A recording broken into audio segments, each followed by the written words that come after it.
একজন বন্ধু জানতে চেয়েছেন যে ট্রেডিংয়ের জন্যে মিনিমাম ক্যাপিটাল কত হওয়া প্রয়োজন যাতে তিনি 500 থেকে 5,000 টাকা রোজগার করার সম্ভাবনা তৈরি করতে পারেন। আমি সেই সকল বন্ধুদের উদ্দেশ্যে জানাই যে যদি আপনি ট্রেডিংকে একটা সাইড ব্যবসা অর্থাৎ এক্সট্রা ইনকাম, অতিরিক্ত ইনকামের পথ হিসাবে নির্ধারণ করেন, তাহলে মিনিমাম ক্যাপিটাল অন্তত 1 লক্ষ টাকা হওয়া প্রয়োজন, ঊর্ধ্বে যত খুশি থাকতে পারে।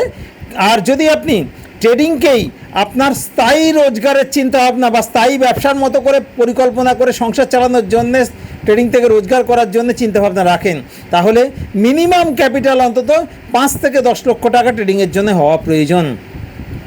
আপনি ট্রেডিংকে সাইড ব্যবসা বা এক্সট্রা ইনকামের চিন্তা করবেন নাকি স্থায়ী ব্যবসা বা স্থায়ী রোজগারের জন্যে চিন্তাভাবনা করবেন, সেটা সম্পূর্ণ আপনার ব্যক্তিগত ব্যাপার।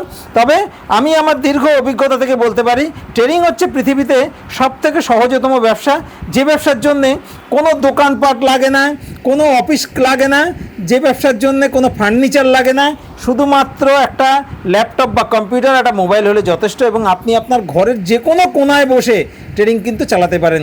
তার জন্য দরকার শুধু আপনার কাছে একটা সঠিক আনকমন স্ট্র্যাটেজি, আর আপনাকে হতে হবে ডিসিপ্লিন ট্রেডার।